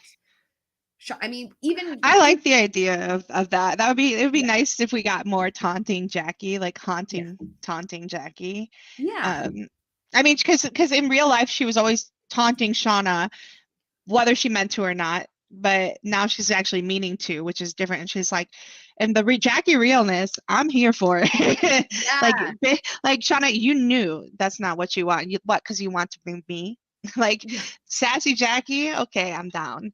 I kind of wanted, I'll be honest, like I was like in episode 2, I really wanted them to show dead Jackie again. We had the whole, like in episode 1 they kind of flashed back and forth, but then in episode 2 it was alive Jackie. And yeah, I know there's a lot of people that were like, oh, no, I wanted dead Jackie. Okay, I am a sick person, so I just was really waiting for them to Your like, erotic necromancy over exactly. here. It was just fun. I don't know. Okay. All right. So let's try and I want to get in a few more things. We've been going. We have to talk about Lottie still. Yeah, let's talk about Lottie. So, Mandy, tell us all about Lottie's outfit. Well, okay, episode 1, I'm like, damn, I can't be with it. Who wears lavender? And so I thought it was lavender, but then it's introduced as heliotrope, which makes total sense, because it's been traditionally one of the most used plants for dye, and even in like the Victorian eras, they allowed like purple, that lavender, or this color, heliotrope actually. Hey, maybe this is made with heliotrope. I don't know. I gotta ask my Hey. uncle. But so usually it's like blue, or there's different shades, but heliotrope is very it's all about like commitment, and a lot of brides would wear it, or widow women would wear this color purple too. But it wouldn't be until like about 2 years after, when they were allowed to finally be, but they were allowed to wear that color purple because it was symbolism of the connection, or the sacrifice that they made into giving themselves to their husbands. Oh. But it was funny because I said, anyone who wears that color can't be trusted, even though I'm wearing it today. I can't be trusted, though. It's true. Hide your men, hide your children. How's it go? But Hide you. Yeah. Moni calls it the purple pleaser people eaters. That's funny. That could be the podcast name, the purple pleasing people eaters. Yeah. The heliotrope people eaters. We were the heliotrope purple people eaters. Anyway, that's a 90s throwback too. Hey. Mm-hmm. So Lottie, yeah, it's a Lottie. That's a lot. Charlotte's a lot. I noticed also, she wears a lot of yellow. Hold on, I'll try and find a picture of her. I know I've got a few in here. Well, so that's the thing though too with that's where I was going with the heliotropes before I got in the people eaters. So heliotropes are they follow the sun, so they move with you, which is why they're called helio. So there are types of plants. There's several different types of heliotropes, or things that are considered in that genre of botany, but they follow the sun. So I feel like it's very resembles Lottie being a sun, and like a hope in this confusion, in this trauma. I don't know if it's her without the meds or what it is, but she definitely gives some more hope in his signs, like a sunflower, like Moni says. And she does wear that yellow, and that's probably why her followers, resemble and some symbolistic of that, because they wear the heliotrope and they follow her, the sun. I think that's a really, yeah, because even what does Nat say in this episode? She says something like, well, now, she says something like, well, now you have all your followers around you and they treat you like you walk on water, which is not really the same, but she does have sorry, I don't have a picture of her wearing heliotrope, but she wears a lot of yellow as well. And so I think like the yellow heliotrope like balance, I think you're right. Like she is sort of positioning herself as the sun, and she has her followers and they all wear the heliotrope. So, and then also the yellow kind of ties in with like the Yellowjackets, you know? So she's sort of still tied to that legacy there. Yeah. And this is And her control base too. So mhm. what I found it weird is about her is why didn't she just call Nat? Why did she send Nat? How did she know all this stuff was happening and following Nat? You know, like her storyline is shady. It's super shady. So I'm Yeah. really excited to see what they're gonna do and what they're gonna give us in that storyline, because we're just being introduced to the adult version of her, and they're gonna be bringing in the adult Van, which I'm assuming is like a full-on Lottieism. What do they call themselves? A Lottie I'm follow, sorry. yeah. We should come up with a good, yeah, what are her No, they followers? call themselves something. Here, I'll look it up. But Um, but yeah, it is really interesting. You know, she wears a lot of the yellow, and then you know what I also thought of too is when she brings in Nat, and Nat's wearing all black, and Lottie's wearing the yellow. I'm like, oh, it's Yellowjackets. You know, the black and gold, black and yellow. well, I think it's navy and yellow, but yeah, Oh, yeah. no, she was wearing black. She's Blue. wearing It's like blue and black yellow. leather. It's blue and yellow though. But yeah, no, Oh. it's the theory. I think it's gonna be interesting to see. I mean, do we think that Nat is going to start following Lottie? Because some of the things she was talking about, I mean, they're general across different religions and just opening up Mhm. and taking control of yourself, and that you are in charge of your destiny. So I kind of like that too, because it's, again, she's teaching and preaching control as well. And then she also is going to these near-death experiences and supporting them. But do we believe her story about Travis, where she just shows up and she was like helping him just in case? I mean, I don't know. It was just an accident. Is not gonna really believe that? I don't think so, because she's so sold on this idea that it was an accident and Travis would never do that. But I feel like the whole storyline backwards with Nat, and then making fun of Lottie for being institutionalized in Switzerland, and then also just being in all these therapy groups herself and trying all these different ways to heal, not being able to actually talk about what's happened. That's our Mhm. introduction to Nat, is like, you've never told us what literally happened to you, or these things you did.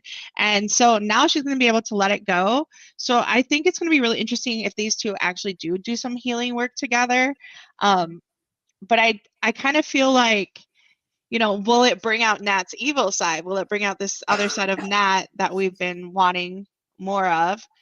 Um, it's going to be really crazy dynamic. I can already see it, and I feel like it might actually be the therapy that Nat needs to go on from what's happening. But Lottie's going to bring back and resurface a lot of these feelings and a lot of these things that have been suppressed, Mhm. especially because those two had that dynamic and they're showing you in the past between Travis. So Mhm. It'll be interesting to see because right now, from what we're seeing from their past, you know, the two are really kind of at odds with one another, and it seems like Travis is obviously the crux of that. And then now, same situation, they're at odds with each other, and Travis is sort of the crux of the situation. But I absolutely think you're right. I think and that's Lottie an got the money. excellent. What the hell? Yeah. No, It's I like think the it's a ex-wife. really I think it's a really excellent point that this would be, yeah, because not, yeah, Lottie even says you've been to rehab 5 different times, and yeah, she never was able to actually talk about her true experiences and her feelings and what happened, and so she has been carrying all that around, and Nat is a very sensitive individual. You know, she comes off as like a, as sort of the badass girl or whatever, but she really is, you know, in my opinion, I think her name Nat in itself, I think it's just a anagram or whatever of anti, like I think she's the Hmm. anti-hero of the story. Yeah. And they've even said before, the girls have talked about the only reason that they got out was because of Nat and that kind of thing. So something's going to happen with Nat that's obviously very significant. She's, you know, the huntress. She's she's the one out there risking her life every day and that kind of thing. So it should be really Yeah. interesting. But I love that. I think that's a great point, that I want to Lottie see may her. be the therapist she needs. Yeah. I want to see her go dark though. I want to see her kind of come up with or get like full on believing with Lottie, or, believing in something so high and then kind of coming back down to like reality. I think that would be a great archetype for her, like to Well, follow or something. there is, in one of the trailers, there was a really quick shot of what looks like the girl. There's definitely older Misty and older Nat, and they're dancing around the fire, and they look like they're all, sort of ecstatic and that kind of thing. Mm. And I think Ty was in there also. So it's a bunch of the different girls. So I think that they might come back together and sort of have this. But I'm dying to see that scene, Yeah. because I'm like, yeah, that looks awesome. And I hope Van is there too. Like, I mean, like, and also with the Mhm. they're not anti thing. And like you said, Van with the Vanguard, like she's like the Mhm. protector. She's Yep. vanguarding Ty, and now she's vanguarding Lottie, and we'll see Mhm. that. Um, and let's talk about, can I just throw out the Yellowjackets season 2 trailer? First off, Florence and the Machine, they do Just a Girl, which Mhm. is like fire. Like, Yeah.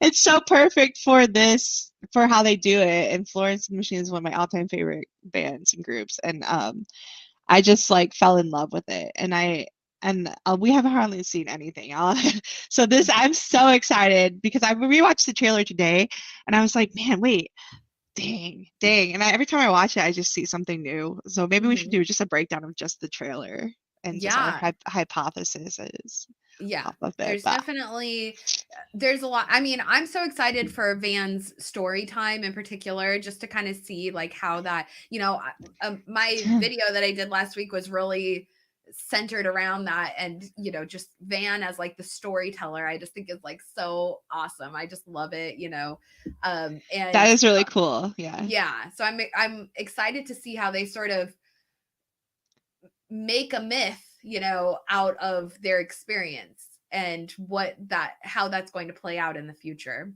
Yeah. Um We and should yeah, so I don't know. We should probably start wrapping it up, just because we've been going for quite a while, and I think we we've mostly have got Oh, every, well, not I want to really. shout out to also that if you are a music junkie like I am, I mean, I've got my record collection behind me, but you can't see it, it goes through the whole wall. Oh yeah. But anyway, so if you don't know, there is on Spotify the Yellowjackets official playlist, which I absolutely love. I think I can, or if you don't drop the thing in the chat, Yeah. but uh, it's cool because they're updating it too with the songs that they're adding in, and I'm here for it all day long, and it's really great. It has all the '90s nostalgia music Mhm. or '90s great hits. And even Aaron and I texting each other, we were like, "Oh, wait till you get to this song. Wait till this song comes up," and like the scene with this song, and so it was Yeah. just fun. And I think that they're just going to town with the music, the selections, the connections with the lyrics and the girls. It's just great. It's really Mhm. great. I love it. I like, it was just such the perfect time, because honestly, right around that time was like, I was just starting to kind of come into my own and listen to my own kind of music. And so I Yeah, I got I remember I had the Note Out tape. These were cassette tapes. yeah. And and That was my Alanis first. Morissette, Jagged Little Pill. I got them at the same time, and those were like my Wait, jams, I dude. think we had this conversation. That was for the first. Okay, so those were the first CDs I ever bought. Was Mhm. them and then Spice Girls. I had those three all at once because they were the first CDs, and I had just got like a Sony Walkman, and I felt so cool because I could do something other than tapes. But definitely like Green Day on my tapes. My tape collection's crazy as well. Mhm. But Mariah Carey on Mhm. tape. Hanson.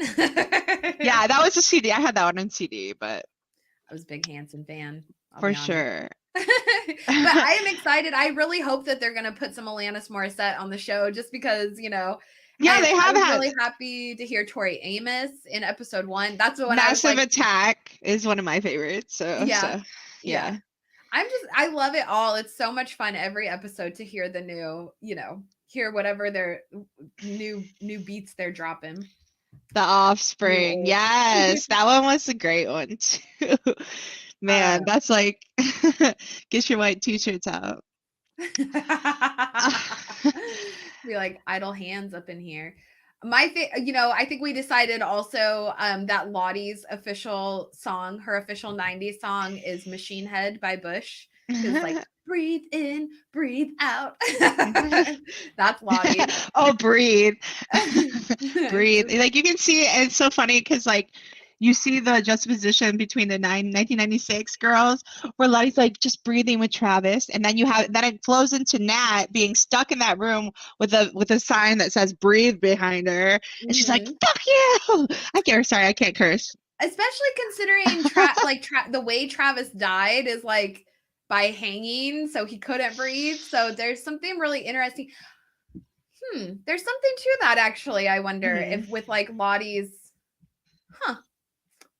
She says like that Oh, that the not breathing. Yeah. yeah. Yeah. I didn't think about that until right now. Oh, well, let's see Hmm. how that unrolls and we'll make a video. Yeah, we'll Yeah. see how that plays out. Yeah, I definitely think there's something to do with like Lottie and her breathing. And then, the whole thing with Travis, I don't know if I necessarily believe her. Okay, here's my thought is because, she That shows up. All right, so let's lie, talk she's a liar, I about think.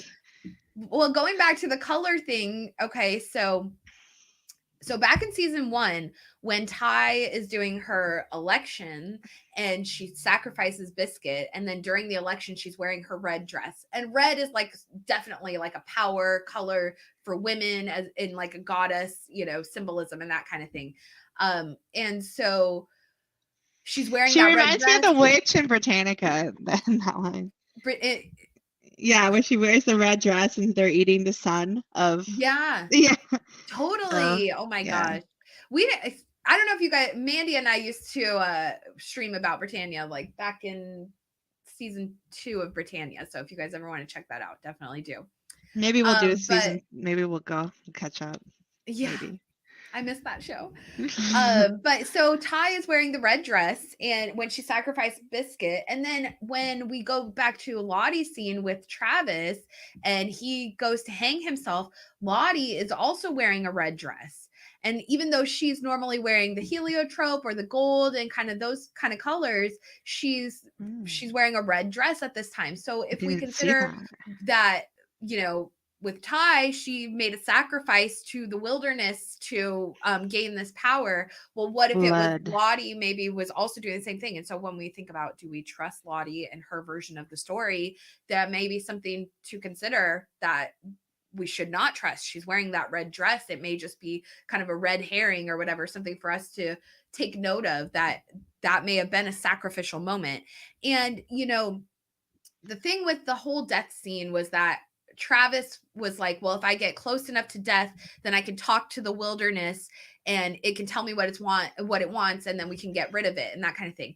And it seems like Travis has been trying to do it. He's really like haunted by the wilderness, okay?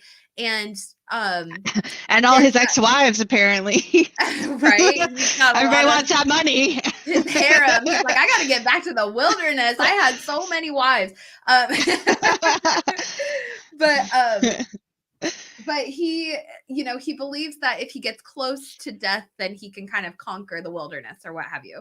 And so there is this scene really quickly with Nat. Now, if you guys remember this, where after she leaves Lottie, she's like, I'm gonna, stop all the stuff you're doing. And she goes back to the room and she lays down and she has this really quick vision. It's a really fast vision.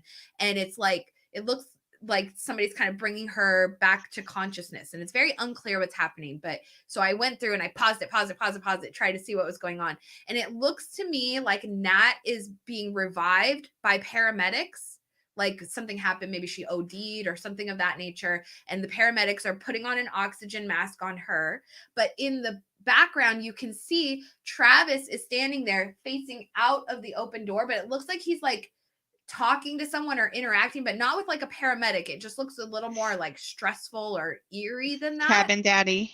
Yeah. And so I think that there is this chance that maybe Nat and Travis were trying to tap into the wilderness together. And it may be that Nat wasn't even aware. Like there may be something more sinister where Travis maybe was like, oh, we don't know exactly what their drug of choice was or whatever their sort of vice was, but you know, it may be he intentionally OD'd her to try and get the spirit to come out, the wilderness to come out, because you know, when Travis, that was his goal in hanging himself, right?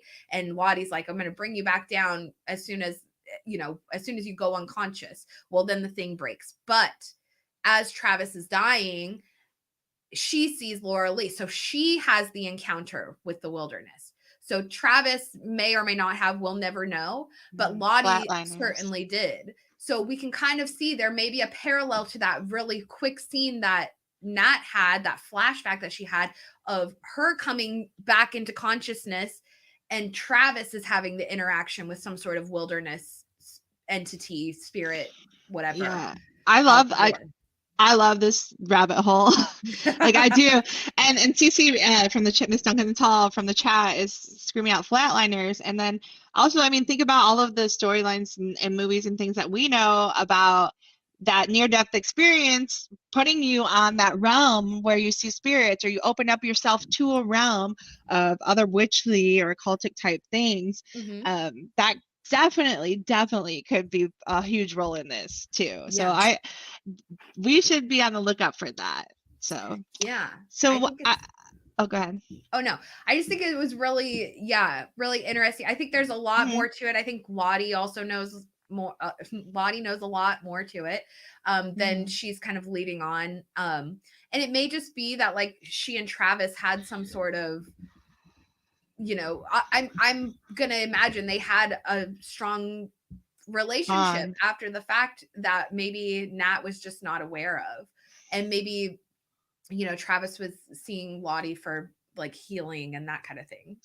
Yeah, spiritual level. I mean, I think also like me, I'm on this huge spiritual level thing where like they're not in has this very sexual appeal and sexual level, and that's part of her story character, and Lottie is more of a healing spiritual level. And it's like once you tame that beast of sexuality, the human urges and things, you can go on and move on to like this whole other worldly level, like unworldly level, I mean, in your level of consciousness, or thing in which he's trying to get. And I think Lottie's trying to help people achieve. She's took it as her thing. And you know, the other side of the thin veil, Moni says, well, it's a thing. It's a real, and I've had several near-death experiences, and I literally have never been the same since, and I really can't, it's hard for me to find people who really connect or get that, or just things that I used to care about, I don't care about at all anymore. And it has brought me to this whole other like notion of myself. Like I feel really comfortable and confident in myself, and maybe it's just aging, and I get that I'm weird and I'm okay with it, you know, like it's a whole other level of just consciousness that I keep trying to go up, one up more and more. So and you know, it's something you kind of learn too, as you get older. Here we are just having this beautiful conversation, but you know, like with sacrifice comes reward, and that's something that this show even you know really teaches through the concept of the wilderness, because as the girls are like losing more and more and giving more and more, or you know, losing lives around them and that kind of thing, it's as they accept the wilderness, those things rather than losses become gains, or like a key to an evolution kind of thing, an evolvement. Like with luck too, like is it good luck or bad luck? Well, you need one for the other. And most of my experiences that are just painful are how I grew and became one with myself. And, you know, I think it's always a constant growth that you're doing with, but I'll tell you now that some of those things that I've been through, or like the pain, like I beat cancer and stuff, you know, like and almost died from that. That is like the best thing that ever happened to me in my mind. So, you know, it's just how you accept it. And like you mentioned earlier, we're given tools, we have these things to do, and we need, you know, you can't make lemonade with apples and mangoes, but you can make a damn fine juice if you figure out what you're going to make. So yeah. Can I just say dance? gotta, yeah, work with what you've got and evolve, to adapt. And that's what's most important in life. And, And yellow jackets. and Yellowjackets.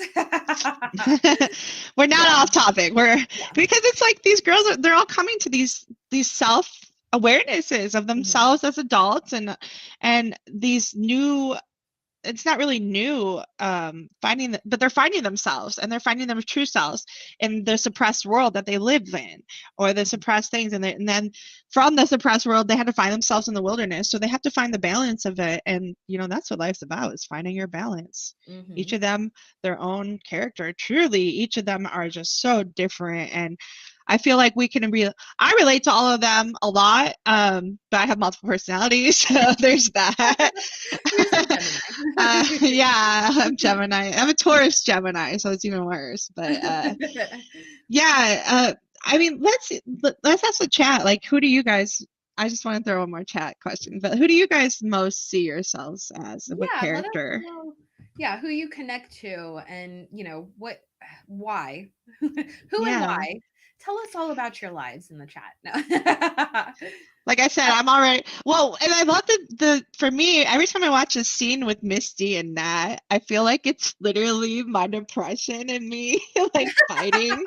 I feel like Nat's like my depressed side of me, and then like Misty's the side that the world wants me to be, or the side that like I have some good qualities of. But like the whole, I feel like I'm watching my depression or like my two personalities like talking to each other when I watch their scenes. Yes, They're so label me fun. crazy. I don't care. Anything you can say has already been said.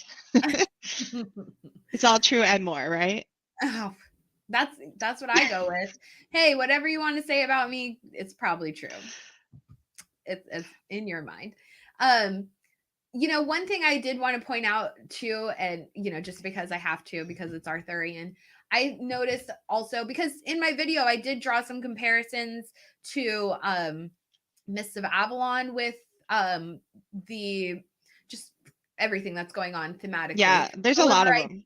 I noticed also, even with the scene between um the sex scene between Nat and Travis, and then Travis is sort of having these dissociation moments where he's seeing Lottie there, but in sort of this ethereal way. It's not like in a sexual way, it's in an ethereal way. And it reminded me so much of Mists of Avalon, because there's this whole thing. So Mists of Avalon is an Arthurian story, but it's told only from the women's perspective. So there's Guinevere, there's Morgane, there's Igraine, and Vivian, and just all the women telling the story. But Arthur and Morgane are half brother and sister, and they go through this whole ritual, because Morgane was raised in Avalon as a priestess and Arthur was raised elsewhere. So they don't realize they're siblings. They have a sex ritual because it's part of like the kingship ritual, and she's the priestess, and yada yada.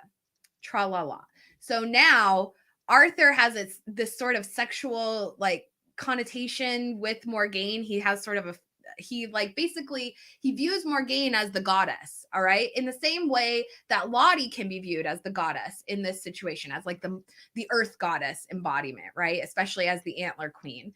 And so I just thought it was really great in that sex scene they were having with each other, because Arthur and Guinevere, they struggle like in their marriage, because Arthur's sort of fixated with Morgane, and that's a huge thorn in Guinevere's side. And so they are always like at each other's, and Guinevere's trying to like cancel Avalon and all this kind of stuff. And so I just saw like so many similar overtones just in the sex scene alone, where Travis is dissociating and he sees the goddess form, like in her form. He sees Lottie, and it's sort of this healing Yeah. ceremony ritual kind of situation. Whereas, with Nat, who would be Guinevere, incidentally, which is very ironic because she's so like the anti-hero.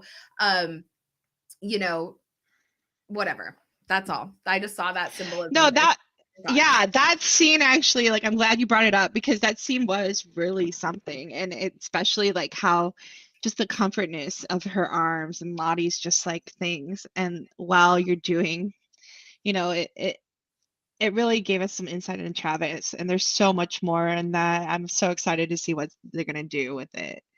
Well, and also, like Nat, I mean, bless her heart, she has her own traumas back in real life and out there, but I feel like she lacks the tools to truly comfort and nurture Travis at that time because first of all, he believes that Javi is dead. Mhm. But secondly, like Nat did that as kind of like a control move because Travis was he's starting to, connect with Lottie more or sort of feed into her kind of spirituality out there.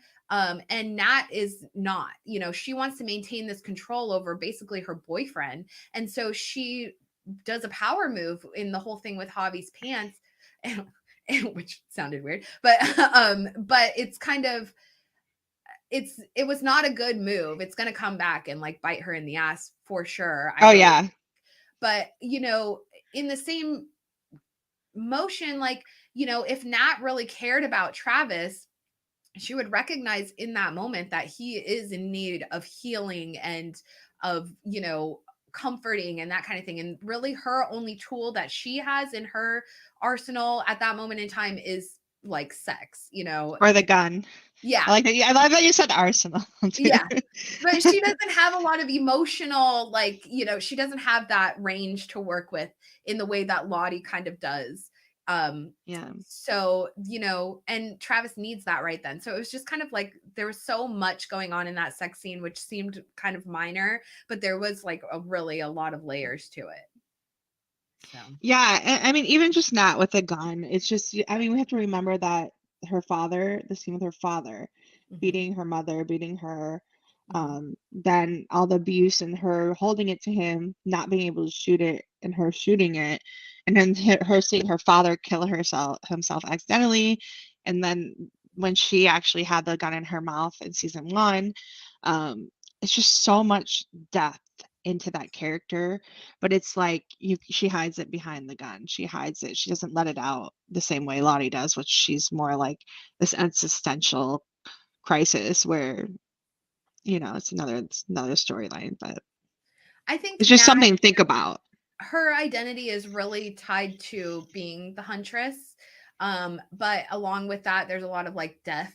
Obviously, she doesn't have, an animal familiar the way that the other girls do, or like a tether to the wilderness the way the other girls do. I think her tether is Travis. And so when Travis dies, her tether is severed, and that was beyond her control, and it's really damaging to her. It sent her spiraling, and just like Lottie said, you've been spiraling and I had people keeping an eye on you, and that in itself is a little strange, but they did prevent her from taking her life, thankfully. So yeah, not, it'll be interesting to see where things go for her. I feel like she's also a moral compass in the show, and being the anti-hero, she's her and Misty are alike in that way because they're both like the outcast, but Misty is like made the outcast, whereas Nat kind of chooses to be the outcast. And Hmm. there's that's okay. There's nothing wrong with that. She kind of is watching from the outside. um I'm on the outside. I'm looking And well, no, I think that's early thousands. and I also think because of her father's death and how that happened, and it was really quick and just kind of, whoa, okay, this is the situation now. I think she does think a little bit more about her choices. Um, Although the whole thing with Javi's pants, again, maybe not the best way, maybe not the best line Yeah. of thought, but her intentions were not bad. It's just I think she does think a little bit more about her actions than the other girls do. So yeah. Yeah, But definitely. anyways, all right. It's been 2 hours. We got to wrap this Has it up. been? Oh, wow. Yeah. Yeah, we got to wrap it up and go deal with kids. But we're going to be back next week and chatting about episode 3. I'm very excited to see what's going to Yes. happen. Things are getting out of control, according to Shauna. Also, I don't know what's going on, but Shauna's holding a gun to some strange man in the trailer. Talking about, have you ever peeled skin off of a body? Yeah, it's like, okay, Shauna. Yes, Taika. So All right. yeah, and exactly. I love Lauren Ambrose. Can't wait to see until she shows up. I don't know what episode she's meant to show up in, but I am just waiting. I mean, I guess I could check the IMDb, but honestly, so I like the excitement. Let's just throw out the servant and Dorothy though, because when I started watching that, like I literally have the same bedspread and like 2 outfits that Dorothy has. So I'm like, shit, Aaron, like, what are you doing to me? I know. It's like, Mandy, this is art. It's like Mandy's the Dorothy, and I'm the Leanne, like fashion speaking, maybe not personality wise. On that day, on that personality day. we've all had that moment, but but no, I miss Servant. That's I always Tuesdays. will, but I'm so excited for Lauren Ambrose to come and be on Yellowjackets. I can't wait to see her beautiful face. Yeah. I have a lot of beautiful clothes too, Steele, but like they just don't fit me right now. I also have a theory about Van up on my Patreon and on my channel memberships here. So if you guys are interested in checking that out, definitely subscribe to either my Patreon, which is linked somewhere, and or just become a channel member here, which is like $2 a month. So you can just join below, and you can gain access to some exclusive theories and benefits. So hope to see you there as a channel member. Yeah. But anyways, well, we're going to wrap it up and we will be back. We had a lot of notes that we did not talk about, but it's just been going for so long at this point. So next week we'll be back with a lot more to talk about, and definitely send us your questions, leave your comments in the comments below, and thank you all for being here. Miss Mandy, do you want to say anything on your thanks for inviting me back. It's good to show my face again to the world. I've been a little incognito, and no better place than to do it with you, babe. So don't follow me. That's where all I'm gonna say. I'm not doing anything. I've actually kind of been valuing some privacy lately, but I'm all here for Aaron and Faefire and Faefire's channel. So that's where you can find me. Well, you can definitely find Mandy if you want to see more of her beautiful face. We've streamed together for a long time. We streamed for Cursed. We streamed for Britannia, and I don't know. Did we do something else also? I don't know. There's been a lot. But there will be more to come. She's my OG co-host, so I'm happy to have her here, and we have so much fun together. So thank you guys all for being here. Thank you, Mandy, for being here, and I'm excited that we're doing this. Well, we will see you guys next week, or we can do this. We'll do this is the official Faefire tie. Oh goodness. And Faefire thing. Okay. All right. We'll see you guys next week. Thank you guys so much for being here. Bye.